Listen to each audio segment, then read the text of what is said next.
എല്ലാവർക്കും നമസ്കാരം. നമ്മൾ ഭിന്നസംഖ്യകൾ എന്നുള്ള ആ ഒരു ടോപ്പിക്കിൻ്റെ രണ്ടാമത്തെ ഭാഗത്തേക്കാണെന്ന് കിടക്കുന്നത്.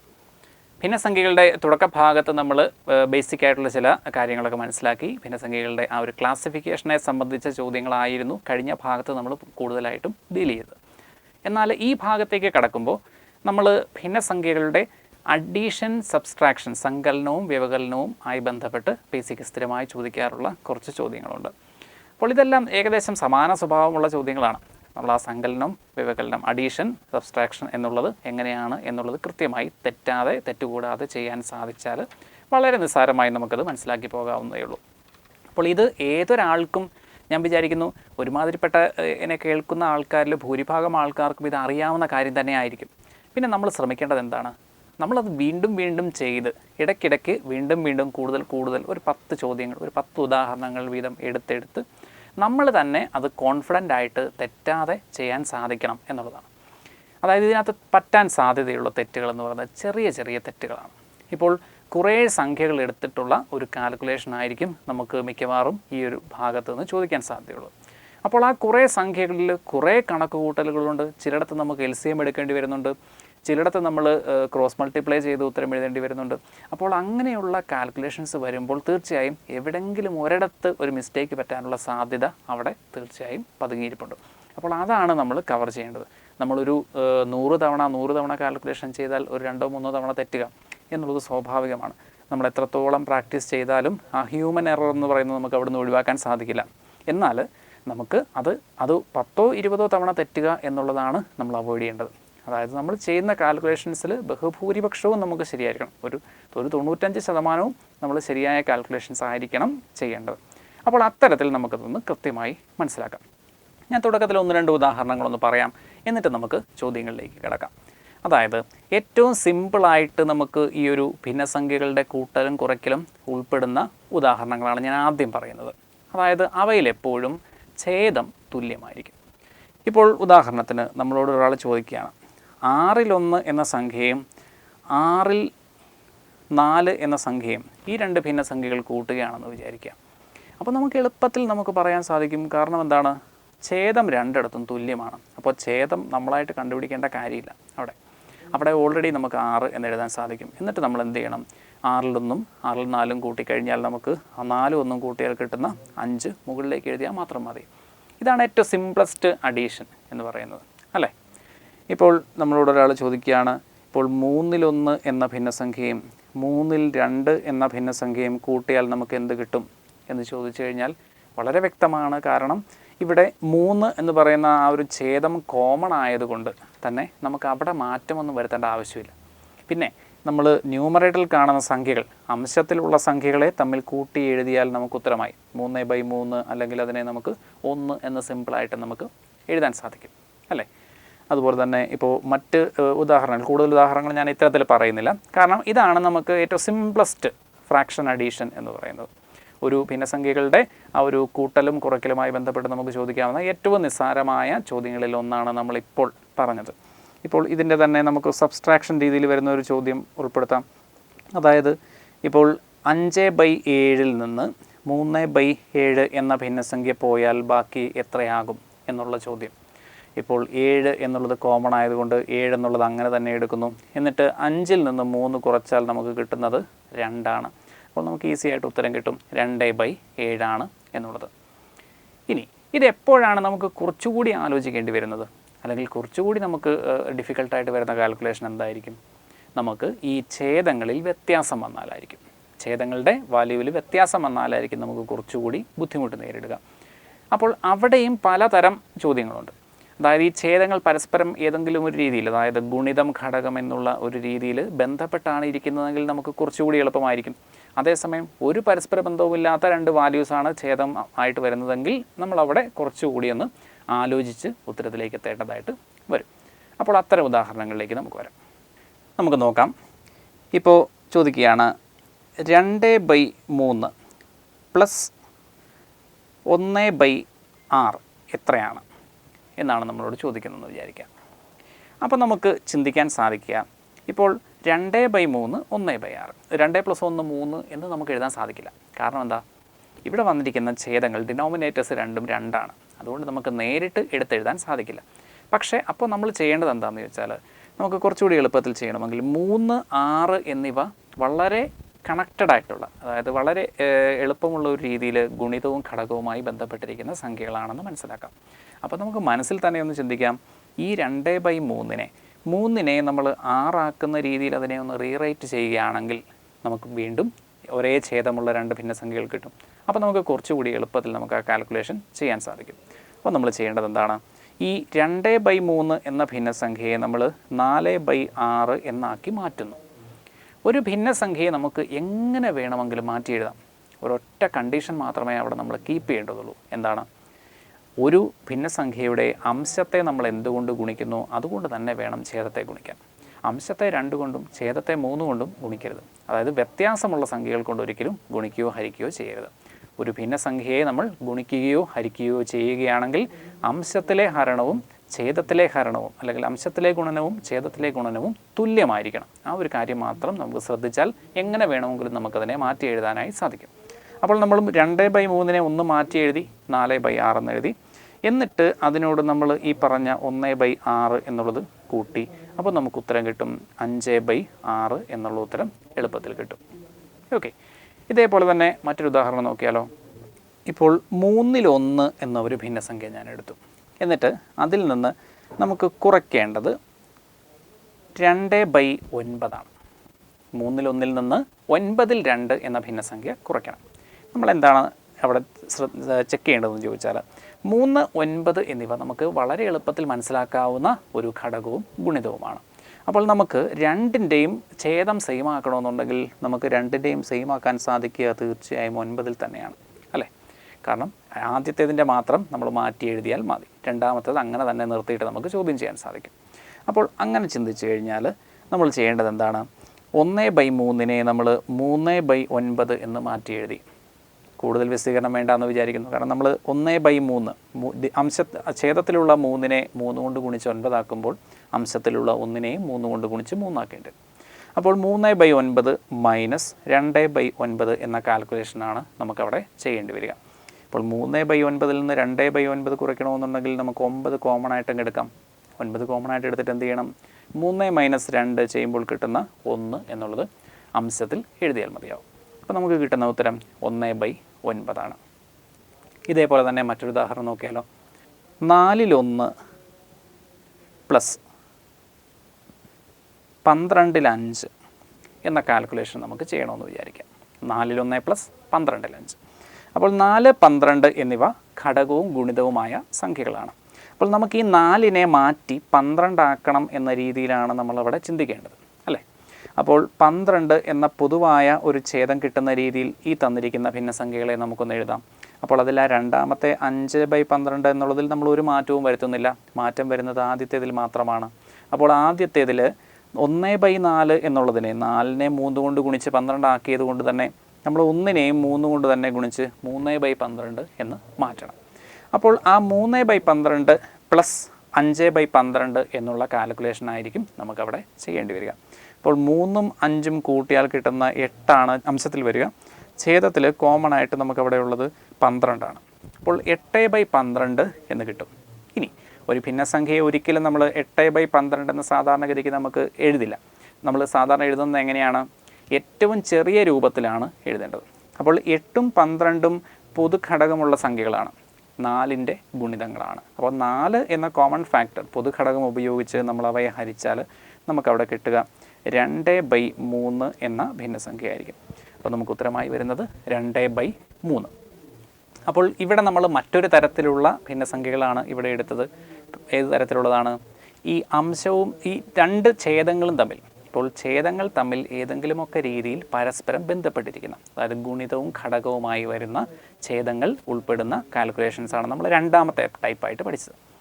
ഇനി നമ്മൾ പഠിക്കാൻ പോകുന്നത് ഇത്തരം ബന്ധങ്ങളൊന്നുമില്ലാത്തത്, അതാണ് മൂന്നാമത്തെ ടൈപ്പ്. അവിടെ ആയിരിക്കും നമ്മൾ കുറച്ചുകൂടെ ഒരു മെത്തേഡ് രീതി നമുക്ക് ആവശ്യമായി വരിക. ഓക്കെ, അപ്പോൾ അത്തരമുള്ള ചില ഉദാഹരണങ്ങളാണ് നമ്മൾ നോക്കാൻ പോകുന്നത്. നോക്കാം. 1/3 പ്ലസ് 1/4. 1/3 പ്ലസ് 1/4. അപ്പോൾ ഇവിടെ നമുക്ക് നോക്കിയാൽ ഛേദങ്ങളിൽ തന്നിരിക്കുന്ന 3ഉം 4ഉം ഡയറക്റ്റ്ലി റിലേറ്റഡ് അല്ല. 3നെ നമുക്ക് 4ൻ്റെ ഘടകമായി എഴുതാൻ സാധിക്കില്ല. അപ്പോൾ നമുക്ക് ഡയറക്റ്റ് അഡീഷൻ എന്ന് പറയുന്നത് ആ ഒരു രീതിയിൽ എടുക്കാനായിട്ട് ബുദ്ധിമുട്ടാണ്. നമ്മൾ നേരത്തെ പറഞ്ഞ 2 കാറ്റഗറീസ് എന്തൊക്കെയായിരുന്നു? ഒന്ന്, ഛേദങ്ങൾ സെയിമായി വരുന്നു. 2, ഛേദങ്ങൾ ഗുണിതം ഘടകം എന്നുള്ള രീതിയിൽ പരസ്പരം ബന്ധപ്പെട്ടിരിക്കുന്നു. അപ്പോൾ ഇവിടെ വരുമ്പോൾ ഈ 2 റിലേഷനും നമുക്കവിടെ കാണാൻ സാധിക്കില്ല.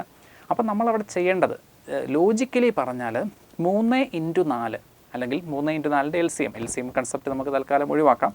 3 × 4 12 എന്ന സംഖ്യ ഛേദത്തിൽ വരുന്ന രീതിയിൽ അതിനെ ക്രമീകരിക്കുകയാണ് നമ്മൾ ചെയ്യുന്നത്. 12 എന്ന സംഖ്യ ഛേദത്തിൽ വരുന്ന രീതിയിൽ ക്രമീകരിക്കുന്നു. അപ്പോൾ തീർച്ചയായും 3നെ 4 മടങ്ങാക്കുകയാണ് ചെയ്തിരിക്കുന്നത്. അതുകൊണ്ട് തന്നെ 1നെ 4 മടങ്ങാക്കുമ്പോൾ കിട്ടുന്ന 4 ആയിരിക്കും ഇവിടെ വരിക. ഇനി 4നെ 3 മടങ്ങാക്കുന്നു, അതുകൊണ്ട് ഈ 1നെ 3 മടങ്ങാക്കുന്നു. അപ്പോൾ അതിനെ 3/12 എന്ന് നമുക്ക് എഴുതാം. അപ്പോൾ ഇത് രണ്ടും കൂട്ടിയാൽ നമുക്ക് കിട്ടുന്ന ഉത്തരം 7/12 എന്നായിരിക്കും. അപ്പോൾ ആ രീതിയിലാണ് നമ്മൾ ഇതിൻ്റെ ലോജിക്കൽ സൈഡ് എക്സ്പ്ലെയിൻ ചെയ്യാൻ സാധിക്കുക. എന്നാൽ നമുക്കൊരു പരീക്ഷയിൽ ഈ ഒരു ചോദ്യം വരുന്നത് ഒരിക്കലും ഇത് ആഡ് ചെയ്യുക എന്നുള്ള രീതിയിലായിരിക്കണമെന്നില്ല. നമുക്ക് മറ്റ് പല ചോദ്യങ്ങളും ചെയ്യുന്ന കൂട്ടത്തിൽ ഒരു ചെറിയൊരു സ്റ്റെപ്പായിട്ട് നമുക്കിത് ചെയ്യേണ്ടി വരുമ്പോഴത്തേക്ക് ഈ 2 ഭിന്നസംഖ്യകൾ കൂട്ടുകയോ കുറയ്ക്കുകയോ ചെയ്യേണ്ടി വരുമ്പോൾ ഓരോ തവണയും നമുക്ക് ഇത്രയും ലെങ്തി ആയിട്ട് നമുക്കത് ചെയ്യാൻ സാധിക്കില്ല. അപ്പോൾ നമ്മൾ എന്ത് ചെയ്യണമെന്ന് ചോദിച്ചാൽ അവിടെയാണ് നമ്മൾ ക്രോസ് മൾട്ടിപ്ലൈ ചെയ്ത് ആഡ് ചെയ്യുക എന്നുള്ള ഒരു കൺസെപ്റ്റ് വരിക. ഇപ്പോൾ a/b എന്ന ഒരു ഭിന്നസംഖ്യ നമ്മൾ എടുക്കുന്നു, എന്നിട്ട് c/d എന്ന മറ്റൊരു ഭിന്നസംഖ്യ നമ്മൾ എടുക്കുന്നു. അവയുടെ സങ്കലനം അല്ലെങ്കിൽ വ്യവകലനം നമുക്ക് എങ്ങനെ ചെയ്യാം? ഇതിനെ ആസ്പദമാക്കിയാണ് നമ്മൾ ഇനി അങ്ങോട്ടുള്ള ചോദ്യങ്ങളെല്ലാം മനസ്സിലാക്കേണ്ടത്. അപ്പോൾ a/bയും c/dയും കൂട്ടണമെങ്കിൽ നമ്മൾ ചെയ്യേണ്ടത് AD എന്ന പ്രോഡക്റ്റ് കാണുന്നു. അതിനോട് നമ്മൾ ഇടയ്ക്കുള്ള സിമ്പൽ അഡീഷൻ ആയതുകൊണ്ട് നമ്മൾ അടുത്ത രണ്ടാമത്തെ ക്രോസ് പ്രോഡക്റ്റ് എന്ന് പറയുന്നത് BC, അതായത് ഇങ്ങനെയാണ് നമ്മൾ പ്രോഡക്റ്റ് കാണുക. AD ആദ്യം എടുത്തു, എന്നിട്ട് BC രണ്ടാമതെടുത്തു. അപ്പോൾ ADയും BCയും കൂട്ടുന്നു, ഡിവൈഡഡ് ബൈ ഡിനോമിനേറ്ററുകൾ 2 ഛേദങ്ങളും തമ്മിൽ ഗുണിക്കുന്ന ആ ഒരു ഗുണനഫലമായിരിക്കും ഡിനോമിനേറ്ററിൽ വരിക, B × D.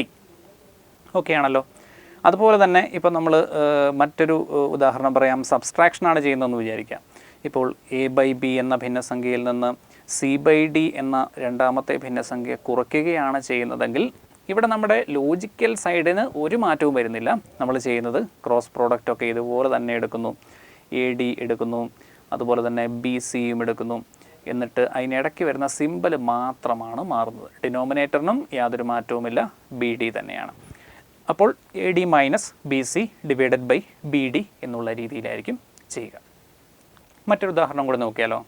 3/4 മൈനസ് 2/5. 3/4 മൈനസ് 2/5. അപ്പോൾ നമുക്ക് ഷോർട്ടായിട്ട് പെട്ടെന്ന് അങ്ങ് പറഞ്ഞു പോകുന്ന രീതിയിൽ നമുക്കൊന്ന് നോക്കാം. ആദ്യത്തെ സ്റ്റെപ്പ് നമുക്ക് ഛേദം പെട്ടെന്ന് അങ്ങ് എഴുതാൻ പറ്റും അല്ലേ? ഛേദം എഴുതുന്നത് എങ്ങനെയാണ്? ഛേദം എഴുതേണ്ടത് 4 × 5 20 എന്നുള്ള രീതിയിലാണ്. അംശത്തിലാണ് നമ്മൾ വ്യത്യാസമായിട്ട് എടുക്കേണ്ടത്. അപ്പോൾ 3 × 5 15 നേരെ അങ്ങ് എഴുതുന്നു. 3 × 5 15. 2 × 4 8 എന്നുള്ളത് വ്യത്യാസമായിട്ട് എടുക്കുന്നു.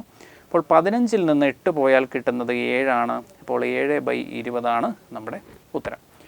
അപ്പോൾ ഈ ഒരു രീതിയിലാണ് നമുക്ക് പരസ്പര ബന്ധമില്ലാത്ത ഛേദങ്ങൾ വരുമ്പോൾ ചെയ്യേണ്ടത്. അപ്പോൾ നമ്മൾ 3 കാറ്റഗറിയിലും എങ്ങനെയാണ് സങ്കലനവും വ്യവകലനവും ചെയ്യേണ്ടത് എന്നുള്ളത് മനസ്സിലാക്കി. ഇനി നമുക്കിതുമായിട്ട് കണക്റ്റഡ് ആയിട്ടുള്ള കുറച്ച് ചോദ്യങ്ങളിലേക്ക് പോകാം. അപ്പോൾ നമുക്ക് ആദ്യത്തെ ചോദ്യം നോക്കാം. നമ്മൾ ചെയ്തതുപോലെ തന്നെയുള്ള ചെറിയ ചെറിയ ഉദാഹരണങ്ങളിൽ നിന്ന് നമ്മൾ കുറച്ചുകൂടി ഒരു മോഡറേറ്റ് ലെവലിലുള്ള എക്സാമ്പിൾസിലേക്ക് പോകാം. ആദ്യം ഒരു സിമ്പിൾ എക്സാമ്പിളാണ്. 3/5 + 1/8. നമ്മൾ എന്താണ് ചെയ്യുക?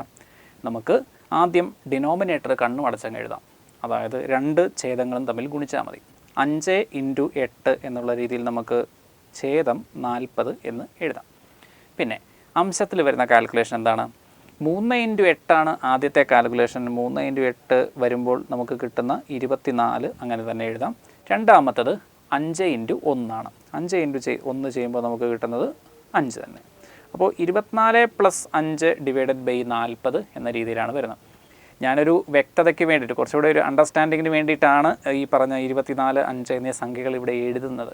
നിങ്ങൾ പലർക്കും ഇതിൻ്റെ ആവശ്യമുണ്ടാവില്ല. തീർച്ചയായിട്ടും എനിക്കറിയാം. അതായത് നമുക്ക് കാര്യങ്ങൾ കൃത്യമായിട്ട് ധാരണയുള്ളവർക്ക്, നമുക്ക് അത്യാവശ്യം കണക്കൊക്കെ ചെയ്യുന്നവർക്ക് നമുക്ക് നേരെ അങ്ങ് എഴുതിപ്പോൾ, അതായത് 8 × 3 = 24 പ്ലസ് 5 × 1 5. അപ്പോൾ 29 നേരെ അങ്ങ് എഴുതിയാൽ മതി. അതിനിടയ്ക്കുള്ള 24 + 5 എന്ന് എഴുതേണ്ട ആവശ്യമില്ല. നമ്മൾ ഓർമ്മയുണ്ടല്ലോ, പരമാവധി സ്റ്റെപ്പുകൾ എവിടെയൊക്കെ കുറയ്ക്കാൻ പറ്റുമോ അതൊക്കെ കുറച്ചാലേ നമുക്കൊരു ചോദ്യം സമയത്ത് തീർക്കാനായിട്ട് സാധിക്കുള്ളൂ. അപ്പോൾ നമുക്ക് കിട്ടുന്ന ഉത്തരം 29/40 പിന്നെ ശ്രദ്ധിക്കേണ്ട കാര്യം, നമ്മൾ ആ ഗുണനപ്പട്ടികയിൽ നിന്ന് നമുക്ക് കിട്ടേണ്ട ഒരു എബിലിറ്റിയാണ്, ഒരു ന്യൂമറിക്കൽ എബിലിറ്റിയാണ്. നമുക്ക് ഒരു പൊതു ഘടകമുള്ള ഏതെങ്കിലും 2 സംഖ്യകളാണ് ഇവിടെ വരുന്നതെങ്കിൽ, അതായത് ഞാൻ ഉദാഹരണം പറയാം, 29 എന്ന് പറയുന്ന ഒരു അഭാജ്യ സംഖ്യയാണ്. ഇതിന് നമുക്ക് മറ്റൊരു സംഖ്യയായിട്ടൊരു പൊതുഘടകം നമുക്ക് കണ്ടെത്താൻ സാധിക്കില്ല. പക്ഷേ നമ്മളിങ്ങനെ കൂട്ടിയപ്പോൾ കിട്ടിയത് 28 എന്ന് വിചാരിക്കുക. എങ്കിലൊന്ന് വിചാരിച്ച് നോക്കുക, 28 നമുക്ക് കിട്ടിയതെങ്കിൽ തീർച്ചയായിട്ടും 28 40 നമ്മൾ വെട്ടിപ്പോവും, 4ൻ്റെ ഗുണിതങ്ങളായതുകൊണ്ട് തന്നെ. അപ്പോൾ നമുക്ക് ഉത്തരമായിട്ട് കിട്ടുക എന്ന് പറഞ്ഞാൽ 7/10 എന്നായിരിക്കും ഫൈനൽ ആൻസർ കിട്ടുക. അപ്പോൾ അത് പ്രത്യേകം ശ്രദ്ധിച്ചോളുക. ഇങ്ങനെ എപ്പോൾ ഒരു ഭിന്നസംഖ്യയുടെ ഉത്തരം കിട്ടിയാലും അതിനെ നമുക്ക് ഫർദർ റെഡ്യൂസ് ചെയ്യാനുള്ള ഒരു സിംപ്ലസ്റ്റ് ആയിട്ടുള്ള രീതിയിലേക്ക് മാറ്റാനുള്ള ഏതെങ്കിലും ഓപ്ഷൻസ് ഉണ്ടോ എന്നുള്ളത് തീർച്ചയായും നമ്മളവിടെ പരിഗണിക്കേണ്ടതാണ്. അടുത്തൊരു ഉദാഹരണം നോക്കാം. 7/8 + 3/4. ഇത് നമ്മൾ പറഞ്ഞ ആ 3 കാറ്റഗറിയിൽ രണ്ടാമത്തെ കാറ്റഗറിയിൽ വരുന്ന ഉദാഹരണമാണ് എന്ന് തീർച്ചയായും ശ്രദ്ധിച്ചിട്ടുണ്ടെങ്കിൽ നിങ്ങൾക്ക് മനസ്സിലാവും. കാരണം എന്താണ്? 8 4 തമ്മിൽ പരസ്പരം ബന്ധപ്പെട്ടിരിക്കുന്ന സംഖ്യകളാണ്. അപ്പോൾ നമ്മൾ അതിനെ കണക്കാക്കേണ്ടത് എങ്ങനെയാണ്? 7/8 എന്നുള്ളത് അതേപടി തന്നെ എടുത്തിട്ട് നമ്മൾ ഈ 3/4 ഒന്ന് മാറ്റി എഴുതുകയാണ്. അതായത് 8 ഛേദത്തിൽ വരുന്ന രീതിയിൽ അതിനെ ഒന്ന് മാറ്റി എഴുതുന്നു. അപ്പോൾ എത്രയായി? 6/8 എന്നായി. ഇനി നമുക്ക് കോമൺ ആയിട്ട് 8 അങ്ങ് എടുക്കുന്നു. കോമൺ ആയിട്ട് 8 എടുത്ത ശേഷം 7 + 6 13 എന്ന് മുകളിൽ എഴുതുന്നു. അപ്പോൾ നമുക്കൊരു ഉത്തരം കിട്ടി 13/8. പക്ഷേ നമുക്കിതല്ല നമ്മുടെ ഫൈനൽ ആൻസർ. കാരണം എന്താണ്? 13/8 എന്ന് പറയുന്നത് ചിലപ്പോൾ ഓപ്ഷൻസിൽ 13/8 എന്ന് കൊടുക്കാൻ സാധ്യതയുണ്ട്. പക്ഷേ എന്നിരുന്നാലും എനിക്ക് തോന്നുന്നു കൂടുതലും ഒരു 5-ൽ 4 തവണ MPSC ഇതിന് ഉത്തരം കൊടുക്കുക അതിൻ്റെ കറസ്പോണ്ടിങ് ആയിട്ടുള്ള മിശ്രഭിന്ന രൂപമായിരിക്കും. മിശ്രഭിന്ന രൂപത്തിലായിരിക്കും ഇതിന് ഉത്തരം വരാൻ സാധ്യതയുള്ളത്. കാരണം 1-ലധികമായി വില, അല്ലേ? അപ്പോൾ 13/8 എന്നുള്ളതിനെ നമുക്കൊരു മിശ്രഭിന്ന രൂപത്തിലേക്ക് മാറ്റി എഴുതാം. അപ്പോൾ 13നെ 8 കൊണ്ട് ഹരിച്ചാൽ നമുക്ക് ഒരു തവണ മാത്രമേ 8 പോവുകയുള്ളൂ, അല്ലേ? ആ ഒരു 8 പോയി കഴിഞ്ഞാൽ അവിടെ അവശേഷിക്കുന്നത് 5. ഇനി ഛേദത്തിലുള്ളത് 8. അപ്പോൾ നമുക്കതിന് ഉത്തരമായി വരാൻ സാധ്യതയുള്ളത് 1ഉം 8-ൽ 5ഉം എന്നുള്ള മിശ്രഭിന്ന രൂപം തന്നെ ആയിരിക്കും. അടുത്ത ചോദ്യം നോക്കാം. 1/2 - 2/5.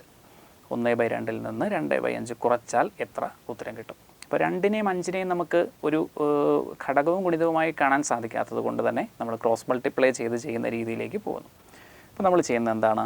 1 × 5 ഗുണിക്കുമ്പോൾ കിട്ടുന്ന 5 എടുക്കുന്നു. 2 × 2 ഗുണിച്ചപ്പോൾ കിട്ടിയത് 4. അവയ്ക്കിടയിൽ വരുന്ന ആ ഒരു സിമ്പൽ മൈനസ് ആയതുകൊണ്ട് ആ മൈനസ് നമ്മൾ അങ്ങനെ തന്നെ എടുക്കുന്നു. ഇനി ഡിനോമിനേറ്ററിൽ എന്തെടുക്കും? 2 × 5, 2 ഭിന്നസംഖ്യകളുടെയും ഛേദങ്ങളുടെ ഗുണനഫലം. അപ്പോൾ 10 അവിടെ വരിക. 5-ൽ നിന്ന് 4 പോയാൽ 1. 1/10 എന്നാണ് നമുക്കവിടെ ഉത്തരം എഴുതാൻ സാധിക്കുക. അപ്പോൾ നമ്മുടെ ഉത്തരം 10-ൽ 1 ആയിരിക്കും. അടുത്തത് 1/4 - 3/5.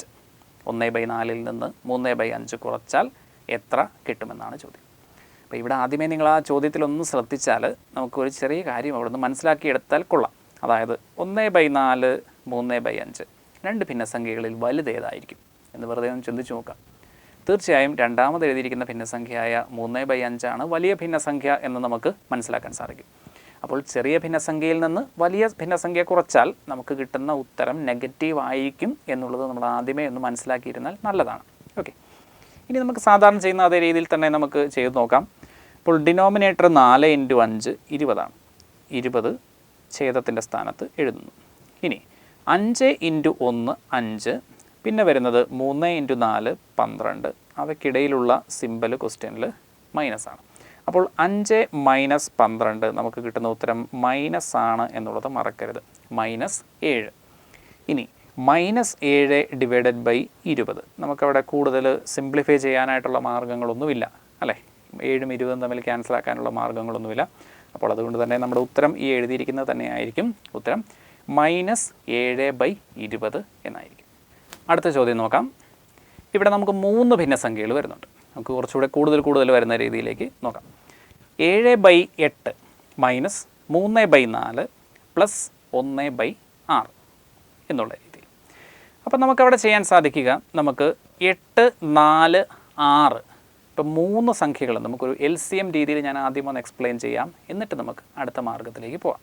ഓക്കെ, അപ്പോൾ LCM എടുത്ത് ചെയ്യണമെന്നുണ്ടെങ്കിൽ നമുക്ക് 8, 4, 6 എന്നിവ ഒരുമിച്ച് ഹരിക്കണമെന്നുണ്ട്. എല്ലാത്തിനെയും ഹരിക്കുന്നതെന്ന് പറഞ്ഞാൽ നമുക്ക് 24ലാണ് എത്തിക്കാൻ സാധിക്കുക. 24 ഒന്ന് ശ്രദ്ധിച്ച് മനസ്സിലാക്കേണ്ട കാര്യമാണ്, നമുക്ക് തെറ്റാതെ ചെയ്യണം, ഇത്തിരി ഒരു സാവകാശത്തോടെ ചെയ്യുക. അപ്പോൾ 8ൻ്റെയും 4ൻ്റെയും 6ൻ്റെയും ഗുണിതമായ ഒരു സംഖ്യ, അതിനാണ് നമ്മൾ ശരിക്കും അതിൻ്റെ ലസാഗു അല്ലെങ്കിൽ LCM എന്ന് നമ്മൾ പറയുക. അപ്പോൾ അവയുടെ LCM ആണ് 24. ഇനി നമ്മൾ ചിന്തിക്കുന്നു, 8നെ എത്ര കൊണ്ട് ഗുണിച്ചാൽ 24 കിട്ടുക? 8നെ നമ്മൾ 3 മടങ്ങാക്കണം. അപ്പോൾ അതിൻ്റെ മുകളിലുള്ള 7 3 മടങ്ങാകുമെന്ന് മനസ്സിലാക്കുക. അപ്പോൾ നമുക്ക് 7, 3, 21 ആദ്യത്തെ ഭാഗം വരിക. രണ്ടാമത്തെ ഭാഗത്തേക്ക് വരുന്നു, ആ സിമ്പൽ അങ്ങനെ തന്നെ കിടക്കുന്നുണ്ട്, -3/4. അപ്പം അടിയിലുള്ള 4നെ നമ്മൾ 24 ആക്കി, അതായത് 6 മടങ്ങാക്കി. അപ്പോൾ മുകളിൽ എന്ത് മാറ്റം വരും? 3 ഇൻറ്റു അതേ 6 കൊണ്ട് ഗുണിച്ചാൽ നമുക്ക് കിട്ടുന്നത് 18ആണ്. 3 ഇൻറ്റു 6 18. ഇനി 1/6, 6നെ 4 മടങ്ങാക്കി, അപ്പോൾ നമുക്ക് 24 കിട്ടി. അപ്പോൾ നമുക്ക് ആ 1നെ 4 മടങ്ങാക്കേണ്ടി വരും. അപ്പോൾ നമുക്ക് അവിടെ ഒരു +4 ആയിരിക്കും വരിക. അപ്പോൾ ഇതാണ് നമുക്ക് LCM രീതിയിലെടുത്താൽ എളുപ്പത്തിൽ നമുക്ക് ചെയ്യാനുള്ള ഒരു മാർഗം. അപ്പോൾ 21 - 18 + 4. അപ്പോൾ പോസിറ്റീവ് സിമ്പലുള്ളത് 21ഉം 4ഉം എത്രയായി? 25. ഇനി ബാക്കി എത്രയാണ്? ഒരു 18 കുറയ്ക്കണം. 25ൽ നിന്ന് 18 പോയാൽ നമുക്ക് കിട്ടുന്നത് പോസിറ്റീവാണ് 7. ഇനി 7 ഡിനോമിനേറ്ററിലുള്ളത് 24. അപ്പോൾ അവിടെ ക്യാൻസൽ ചെയ്യാനൊന്നും ബാക്കിയില്ല. 7/24 ഉത്തരമെന്ന് നമുക്ക് മനസ്സിലായി. ഇനി നമ്മൾ ആ പഠിച്ച രീതി വെച്ച് തന്നെ നമ്മൾ ചിന്തിക്കുകയാണെന്ന് വിചാരിക്കുക. അപ്പോഴും നമുക്കിത് ചെയ്യാം. അതായത് ഈ 7/8 3/4 ആ കാൽക്കുലേഷൻ നമുക്ക് ആദ്യമേ അങ്ങ് ചെയ്യാം. കാരണം എന്താണ്? അവിടെ ഒരു എളുപ്പമുണ്ട്. കാരണം 8ഉം 4ഉം ഒരേപോലെയാണ് വരുന്നത്. അപ്പോൾ നമുക്ക് അതിനെ ആദ്യം ഒന്ന് വ്യത്യാസം കണ്ടെഴുതാം. 8ഉം 4ഉം എന്ന് പറയുന്നത് ആ ഒരു ഗുണിതമായിട്ട് വരുന്നത് കൊണ്ട് നമുക്ക് അതിനെ നമുക്ക് ഇങ്ങനെ എഴുതാം, 7/8 പിന്നെ -3/4 എന്നുള്ളതിനെ -6/8 എന്നെഴുതാമല്ലോ. അപ്പോൾ ആ രീതിയിൽ എഴുതി. അപ്പോൾ 7 - 6 ചെയ്യുമ്പോൾ കിട്ടുന്ന 1/8.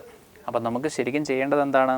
1/8 + 1/6 നമുക്ക് ചെയ്യേണ്ടത്. അതിനെ നമുക്ക് ഇഷ്ടമുള്ള രീതിയിൽ ചെയ്യാം. ഇപ്പോൾ 6 × 8 ഗുണിച്ചെഴുതി 48 എന്നെഴുതി. എന്നിട്ട് നമ്മൾ 6ഉം 8ഉം 6ഉം കൂട്ടിക്കഴിഞ്ഞാൽ നമുക്ക് 14ആണ് കിട്ടുക. അപ്പോൾ നമുക്ക് 14/48 കിട്ടി. അതിനെ നേർ പകുതിയാക്കി കഴിഞ്ഞാൽ നമുക്ക് ഫൈനൽ ആൻസറായി 7/24. അപ്പോൾ ഞാൻ ആ LCMൻ്റെ രീതിയിൽ പറഞ്ഞത്, LCM എടുത്തു കഴിഞ്ഞാൽ നമുക്ക് കുറച്ചുകൂടി എളുപ്പത്തിൽ അത് ചെയ്യാൻ സാധിക്കും. അപ്പോൾ അത് സ്യൂട്ടബിളായിട്ട് തോന്നുന്നവർ ആ രീതിയിൽ ചെയ്ത് നോക്കുക. അത് ബുദ്ധിമുട്ടായിട്ടാണ് തോന്നുന്നതെങ്കിൽ നമ്മൾ ആ പഴയ രീതിയിൽ തന്നെ ചെയ്യുന്നതായിരിക്കും നല്ലത്. അടുത്ത ചോദ്യം, 1/2 + 1/5 - 1/3. 3 ഭിന്നസംഖ്യകൾ ഉൾപ്പെടുന്ന മറ്റൊരു ഉദാഹരണമാണ്. അവിടെ നമുക്ക് LCM രീതിയിൽ അങ്ങ് ചെയ്ത് നോക്കിയാലോ. 2, 5, 3 നോക്കാം. ഇവിടെ നമുക്ക് ഒന്നും ചെയ്യാനില്ല, എല്ലാത്തിനെയും അങ്ങ് പ്രോഡക്റ്റ് ആക്കുകയാണ് ചെയ്യേണ്ടത്. ഓക്കെ, എല്ലാത്തിൻ്റെയും അങ്ങ് ഗുണനഫലം എടുക്കുന്നു. എല്ലാത്തിൻ്റെയും ഗുണനഫലം എടുക്കുക എന്ന് പറഞ്ഞാൽ 2, 5, 3 പ്രോഡക്റ്റ് എടുത്ത് നോക്കിയേ. 2 × 5 10, 10 × 3 30. അപ്പോൾ ആ 30 നമുക്ക് കോമൺ ആയിട്ടങ്ങ് എടുക്കുന്നു. 30 കോമൺ ആയിട്ട് എടുത്തു. ഇനി ബാക്കിയുള്ളത് എന്തൊക്കെയാണ് ചെയ്യേണ്ടത് എന്നുള്ളത് നമുക്ക് നോക്കാം. അപ്പോൾ എന്ത് ചെയ്യണമെന്ന് ചോദിച്ചാൽ, ഈ 1 എടുക്കുന്ന സ്ഥാനത്ത് കുറച്ചുകൂടെ സിമ്പിളായിട്ട് ചെറിയ സംഖ്യകൾക്ക് ചെയ്യാനുള്ള ഒരു മാർഗ്ഗമാണിത്. അതായത് 1 എടുക്കുമ്പോൾ നോക്കുക, 1ൻ്റെ ഛേദത്തിലുള്ളതൊഴിച്ച് ബാക്കിയുള്ളത് 2 അങ്ങ് എടുക്കുക. അതായത് 5ഉം 3. 5ൻ്റെയും 3ൻ്റെയും ഗുണനഫലം എടുക്കുക, 15ആണ് നമുക്ക് കിട്ടുക. ഓക്കെ, ഇനി അടുത്ത ഇടയ്ക്കുള്ള പ്ലസ് സിമ്പൽ നമ്മൾ ഇട്ടു. എന്നിട്ട് എന്ത് ചെയ്യുന്നു? ഇതേ പണി തന്നെ വീണ്ടും ചെയ്യുന്നു. രണ്ടാമത്തേതിൽ ഇപ്പോൾ ഈ അതിൻ്റെ അടിയിലുള്ളത് 5ആണ്. അപ്പോൾ അത് മാറ്റി നിർത്തിയിട്ട് ബാക്കിയുള്ളത് 2 അങ്ങ് എടുക്കുന്നു. 2ഉം 3ഉം എടുക്കുന്നു. അപ്പോൾ 2 × 3 ഗുണിക്കുമ്പോൾ നമുക്ക് കിട്ടുന്നത് 6ആണ്. അതവിടെ കൂട്ടി. ഇനി മൂന്നാമത്തേതിൽ വരുമ്പോൾ മൈനസാണ് സിമ്പൽ. ബാക്കി എടുക്കുന്ന സംഖ്യകൾ എടുക്കുന്ന രീതി പഴയത് തന്നെ. അതായത് അത് മൂന്നാമത്തത് മാത്രം ഒഴിച്ചു നിർത്തി ബാക്കിയുള്ള 2 എണ്ണത്തിൻ്റെ ഛേദത്തിൽ കാണുന്നത് എടുത്ത് കൂട്ടുന്നു. ഏതൊക്കെയാണ്? 2 × 5. 2 × 5 ഗുണിക്കുമ്പോൾ നമുക്ക് കിട്ടുന്നത് 10ആണ്. അപ്പോൾ ഇനി കാണുന്ന ഡിഫറൻസ് എടുക്കുക. 15നോട് 6 കൂട്ടിയാൽ 21. 21ൽ നിന്ന് 10 കുറച്ചാൽ കിട്ടുന്നത് 11. അപ്പോൾ നമുക്ക് കിട്ടുന്ന ഉത്തരം എത്രയാണ്?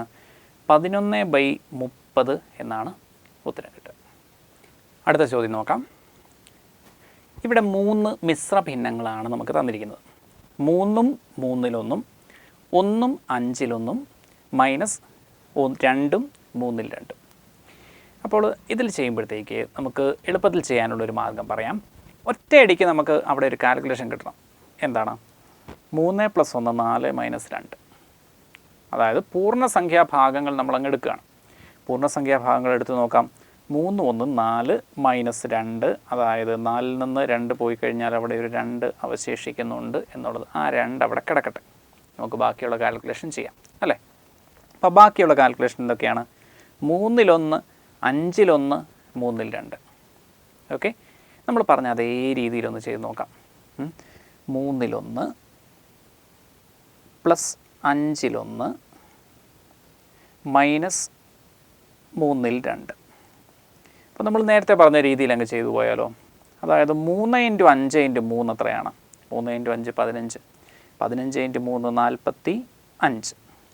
ഇനി നമുക്ക് ന്യൂമറേറ്റർ ഭാഗം നോക്കാം. അതായത് നേരത്തെ പറഞ്ഞ പോലെ ക്രോസ് മൾട്ടിപ്ലൈ ചെയ്യുകയാണ് നമ്മൾ ചെയ്യുക. ഇപ്പോൾ ആദ്യത്തേതിന് വരുമ്പോൾ രണ്ടാമത്തതിൻ്റെയും മൂന്നാമത്തതിൻ്റെയും ന്യൂമറേറ്റർ ഡിനോമിനേറ്റർ, അതായത് ഛേദം തമ്മിൽ ഗുണിക്കുന്നു. അപ്പോൾ 5 × 3 15 എന്ന് അവിടെ എടുക്കുന്നു. 5 × 3 15.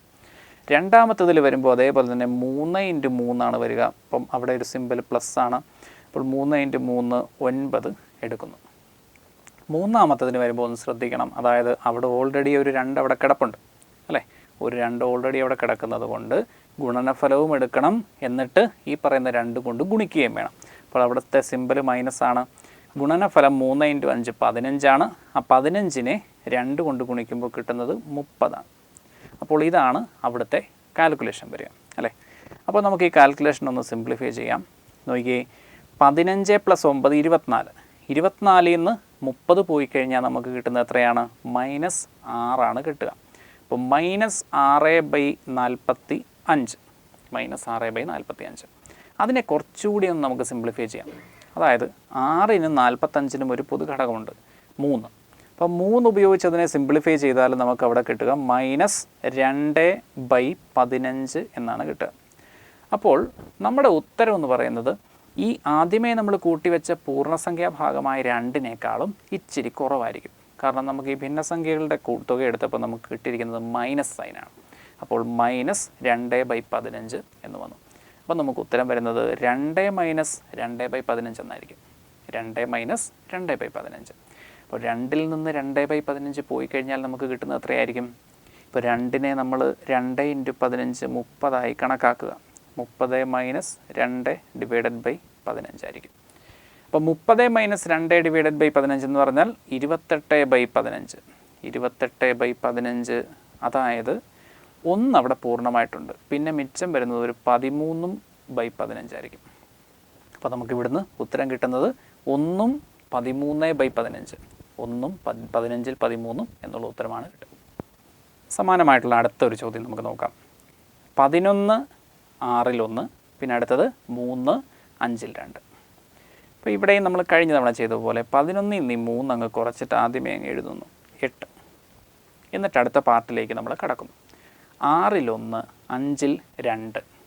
അപ്പോൾ അതിൻ്റെ തുക എടുക്കാൻ വേണ്ടി നമ്മൾ 6 × 5 30 ഡിനോമിനേറ്ററിൽ എഴുതി. എന്നിട്ട് എന്തെഴുതി?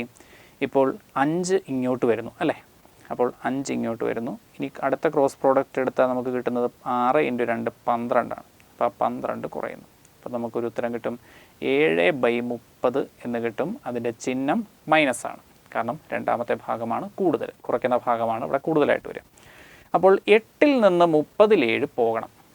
8ൽ നിന്ന് 30ൽ എന്നുള്ള ഒരു ഭാഗമാണ് നമുക്ക് പോകേണ്ടത്. അപ്പോൾ നമ്മൾ നേരത്തെ ചെയ്തത് എങ്ങനെയാണ്? 8 × 30 240. 8 × 30 240 -7/30 എന്നാണ് കാൽക്കുലേറ്റ് ചെയ്യേണ്ടത്. അപ്പോൾ 240ൽ നിന്ന് 7 പോയി കഴിഞ്ഞാൽ നമുക്ക് കിട്ടുക 233 ആണ്. 233/30. ഇനി ഇതിനെ ഒന്നുകൂടി ഒന്ന് സിംപ്ലിഫൈ ചെയ്താൽ 233/30നെ സിംപ്ലിഫൈ ചെയ്താൽ നമുക്ക് 233ൽ നിന്ന് 30 7 തവണ പോകും. അതായത് 210 അല്ലേ പോവുക. അപ്പോൾ 210 എത്തുമ്പോൾ 7 30 അവിടെ നിന്ന് കിട്ടിക്കഴിഞ്ഞു. അപ്പോൾ 7 തവണ പോയ ശേഷം ഇനി അവശേഷിക്കുന്നത് ഒരു 23 ആണ്. 23. 210 നിന്ന് 233 23 ഡിവൈഡഡ് ബൈ 30. അപ്പോൾ ഇതാണ് നമുക്കിത് എളുപ്പത്തിൽ കാണാനുള്ള മാർഗം. അടുത്തതിൽ 3 സംഖ്യകളും കൂട്ടുന്നതായിട്ടാണ് കൊടുത്തിരിക്കുക. അതായത് 7ഉം 8-ൽ 5ഉം 1ഉം 3-ൽ 1ഉം 4ഉം 4-ൽ 3ഉം 3 സംഖ്യകളും കൂട്ടുകയാണ് ചെയ്യുക. അപ്പോൾ നമുക്ക് ആദ്യമേ തന്നെ പൂർണ്ണസംഖ്യാഭാഗങ്ങൾ കൂട്ടി എഴുതാം. 7ഉം 1ഉം 8, 8ഉം 4ഉം 12 പൂർണ്ണസംഖ്യാഭാഗങ്ങളുടെ തുകയായി വരിക. ബാക്കിയുള്ള ഭിന്നസംഖ്യാഭാഗങ്ങൾ നോക്കാം. 5/8, പിന്നെ വരുന്നത് 1/3, പിന്നെ വരുന്നത് 3/4. അപ്പോൾ ഇത് കൂട്ടുമ്പോഴത്തേക്ക് നമുക്ക് ചെയ്യാൻ സാധിക്കുക എന്താണ്? 8, 3, 4. ഇപ്പോൾ ഒന്ന് ഗുണനഫലം എടുത്ത് നോക്കാം. ഗുണനഫലം എടുത്ത് നോക്കുന്നതിൻ്റെ എളുപ്പം LCM എടുക്കുന്നതായിരിക്കും. അപ്പോൾ LCM ആണ് എടുക്കുന്നതെങ്കിൽ നമ്മൾ ആ രീതിയിൽ ചിന്തിക്കാം. ഇപ്പോൾ 8 × 3 എന്നുള്ള രീതിയിൽ LCM ഇതിൻ്റെ കണക്കാക്കാൻ സാധിക്കും. ഇപ്പോൾ 8 × 3 ഇതിൻ്റെ LCM എടുത്തു കഴിഞ്ഞാൽ നമുക്ക് കിട്ടുന്നത് 24. എന്നിട്ട് നമ്മൾ കാൽക്കുലേറ്റ് ചെയ്യാം. എല്ലായിടത്തും പോസിറ്റീവ് സൈനാണ്, അഡീഷൻ മാത്രമാണ് നടക്കുക. അപ്പോൾ 5/8 നമ്മൾ ഡിനോമിനേറ്റർ 24 ആകുമ്പോൾ 5/8 എന്നുള്ളത് തീർച്ചയായും 15 എന്ന രീതിയിൽ മാറും അല്ലേ? 15/24. ഇനി 1/3 എന്നുള്ളത് 3നെ 8 മടങ്ങാക്കുമ്പോൾ 1നെയും 8 മടങ്ങാക്കണം. അടുത്തത് 3/4, 4നെ 6 മടങ്ങാക്കുമ്പോൾ 24, അപ്പോൾ 3നെയും 6 മടങ്ങാക്കുന്നു, 18 എന്നെഴുതുന്നു. ഇനി ഇത് തമ്മിൽ കൂട്ടി നോക്കാം. 18 × 8 26, 26ഉം 15ഉം 41 എന്നാണ് വരിക. അപ്പോൾ അവിടെ നിന്ന് നമുക്ക് കിട്ടുന്നത് 41/24 എന്നാണ്. ഇതിനെ നമ്മൾ ഒന്നുകൂടി ഒന്ന് സിംപ്ലിഫൈ ചെയ്യണം. അതായത് 1ന് മുകളിലുള്ള ഒരു സംഖ്യയാണ്. അപ്പോൾ അതിനെ 1ന് മുകളിലുള്ള ഭാഗം എടുത്തു കഴിഞ്ഞാൽ 1 പറഞ്ഞാൽ 24 പോയി. ബാക്കി ഇനി 17 അവിടെ ശിഷ്ടമായിട്ട് കിട്ടുക. 17/24 എന്ന് കിട്ടുന്നു. 1ഉം 17/24. അപ്പോൾ ഈ 12 ഓൾറെഡി ഉണ്ടായിരുന്നു. അതിൻ്റെ കൂട്ടത്തിൽ നമുക്കൊരു 1ഉം 17/24 കൂടി വന്നു. അപ്പോൾ ആകെ എത്രയായി? 13ഉം 17/24 നമുക്ക് ഈ സംഖ്യകളുടെ തുകയായി കിട്ടുന്നത്. അടുത്ത ചോദ്യം നോക്കാം. ഇവിടെയും 3 ഭിന്നസംഖ്യകളുണ്ട്. അപ്പോൾ ആ 3 ഭിന്നസംഖ്യകളിൽ പതിവ് പോലെ നമ്മൾ പൂർണ്ണസംഖ്യാഭാഗമെടുത്ത് വ്യത്യാസം കാണുന്നു, കൂട്ടുന്നു. അപ്പോൾ 6 - 2 4, 4 + 3 7. അപ്പോൾ 7 എന്നൊരു പൂർണ്ണസംഖ്യാഭാഗം അവിടെ ഉണ്ട്. അപ്പോൾ അതവിടെ നിൽക്കട്ടെ. എന്നിട്ട് ബാക്കിയുള്ള ഭാഗം നോക്കാം. 4-ൽ 1 2 തവണ വരുന്നുണ്ട്. 4-ൽ 1 2 തവണ വരുമ്പോൾ നമുക്കതിനെ എങ്ങനെ എഴുതാം? 2 4-ൽ 1 ചേർന്നാൽ നമുക്കതിനെ 2-ൽ 1 എന്ന രീതിയിലാണ് സിംപ്ലിഫൈ ചെയ്യുക. ഇപ്പോൾ 2/4 എന്ന് പറഞ്ഞാൽ 1/2. ഇനി അതിൽ നിന്ന് കുറയേണ്ടത് 3-ൽ 2 ആണ്. അപ്പോൾ 2-ൽ 1-ൽ നിന്ന് 3-ൽ 2 കുറയുക. അതാണ് നമ്മുടെ കാൽക്കുലേഷൻ. അതിനെ നമുക്ക് എളുപ്പത്തിൽ ക്രോസ് മൾട്ടിപ്ലൈ ചെയ്ത് ചെയ്യാം. 2 എണ്ണമായതുകൊണ്ട് ക്രോസ് മൾട്ടിപ്ലൈ ചെയ്ത് എളുപ്പത്തിൽ ചെയ്യാം. ഇപ്പോൾ 3 × 1 3 മൈനസ് 2 × 2 4 ഡിവൈഡഡ് ബൈ 2 × 3 6. അപ്പോൾ നമുക്ക് അവിടെ നിന്നൊരു ഉത്തരം കിട്ടുന്നത് -1/6 എന്നായിരിക്കും. -6-ൽ 1 എന്നായിരിക്കും. അപ്പോൾ 7-ൽ നിന്ന് 6-ൽ 1 കുറയണം. 7-ൽ നിന്ന് 6-ൽ 1 കുറയുക എന്ന് പറഞ്ഞാൽ നമ്മൾ മനസ്സിലാക്കുക. അപ്പോൾ അവിടെ 6 ബാക്കി ഉണ്ടാവുള്ളൂ. ഇനി അവശേഷിക്കുന്നത് 1-ൽ നിന്ന് 6-ൽ 1 കുറയുമ്പോൾ കിട്ടുന്ന ഭാഗം. അതായത് 6-ൽ 1 പോയാൽ അവശേഷിക്കുന്നത് 6-ൽ 5 ആയിരിക്കും അവശേഷിക്കുക. അപ്പോൾ 6ഉം 6-ൽ 5ഉമായിരിക്കും നമുക്ക് ഈ സംഖ്യകളുടെ തുകയായി ലഭിക്കുക. അപ്പോൾ ഇത് നമുക്ക് PSC പരീക്ഷകൾക്ക് സ്ഥിര സാന്നിധ്യമായി കാണുന്ന ചോദ്യങ്ങളാണ്. അതായത് സിംപ്ലിഫിക്കേഷൻ എന്നുള്ള ടോപ്പിക്കിൻ്റെ ഭാഗമായി നമുക്കിതിനെ വേണമെങ്കിൽ കണക്കാക്കാം. പക്ഷേ ഭിന്നസംഖ്യകളുടെ രീതിയിൽ വരുന്നതായതുകൊണ്ട്, ആ ഒരു കാൽക്കുലേഷനിൽ വരുന്നതായതുകൊണ്ടാണ് ഈ അധ്യായത്തിൽ തന്നെ നമ്മളത് കവർ ചെയ്ത് പോയത്. അപ്പോൾ ഭിന്നസംഖ്യകളുടെ സങ്കലനവും വിവകലനവുമായി ബന്ധപ്പെട്ട ചോദ്യങ്ങളാണ് ഈ ഒരു ഭാഗത്ത് ഉൾപ്പെടുത്തിയത്. അത് നിങ്ങൾക്ക് മനസ്സിലായിട്ടുണ്ടെന്ന് പ്രതീക്ഷിക്കുന്നു.